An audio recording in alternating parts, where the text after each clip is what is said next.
ಯೋಜನೆ ಆಗಲ್ಲ. ಎಲ್ಲರೂ ದುಡ್ಡು ತಿನ್ನಬೇಕು. ದುಡ್ಡು ತಿಂದರೆ ಮಾತ್ರನೇ. ಈಗ ನೋಡಿ ಒಂದು ಸ್ಕೀಮು ಅವ್ರದ್ದು ಮೋದಿಯವ್ರದ್ದು ಒಂದು ಹೇಳೋಕ್ಕೆ ಇಷ್ಟಪಡ್ತೀನಿ. ಈ ಜನೌಷಧಿ ಅಂತಂದಿದ್ದಾರೆ. It is meant for all. ಯಾರೋ ಶ್ರೀಮಂತರು, ಬಡವರು, ದಲಿತರು ಯಾರು ತಗೊಂಡ್ರೂ ದುಡ್ಡು ಕೊಟ್ಟು ತೊಗೊಬೇಕು. ಕಡಿಮೆ ಬೆಲೆಯಲ್ಲಿ ಬಳಕೆ ಮಾಡಬೇಕು.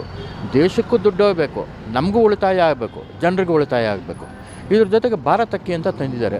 ಅದನ್ನು ದುಡ್ಡು ಕೊಟ್ಕೊಂಡೇ ಕೊಂಡ್ಕೋಬೇಕು. ದೇಶಕ್ಕೂ ದುಡ್ಡು ಹೋಯ್ತು, GST ಒಳ್ಳೇಯ್ತು, ಎಲ್ಲನೂ ಫ್ರೀನೇ ಮಾಡಿಕೊಡ್ತಾ ಇದ್ದರೆ ಆರ್ಥಿಕವಾಗಿ ಎಲ್ಲಿ ದೇಶ ಎಲ್ಲಿ ಹೋಗ್ತದಂತ ಯೋಚನೆ ಮಾಡಬೇಕು. ಅದಕ್ಕೋಸ್ಕರ ಅವ್ರು ಹಾಕಿರೋ ಒಂದು ಯೋಜನೆಗಳು ಭಾಳ ಮಾನ್ಯತೆ ಪಡೆಯೋಂಥದ್ದು. ಗ್ಲೋಬಲ್ ಲೆಕ್ಕದಲ್ಲೂ ಅಷ್ಟೇ, ದೇಶದಲ್ಲೂ ಲೆಕ್ಕದಲ್ಲೂ ಅಷ್ಟೇ, ಪ್ರಾಂತೀಯ ಮಟ್ಟದಲ್ಲೂ ಅಷ್ಟೇ. ಅಂಥ ಸ್ಕೀಮ್ಗಳು ಇವಾಗ ಯಾರೇ ಮಾಡಿದ್ರು, ಇವಾಗ ಕಾಂಗ್ರೆಸ್ ಬಂದರೆ ಅವರು ಮಾಡಿದ್ರೆ ಕೂಡ ಅವರು ಜನಪ್ರಿಯರಾಗ್ತಾರೆ. ಬಟ್ ಮಾಡೋವಂಥ ಇಚ್ಛಾಶಕ್ತಿ ಬೇಕು ಮನುಷ್ಯನಿಗೆ.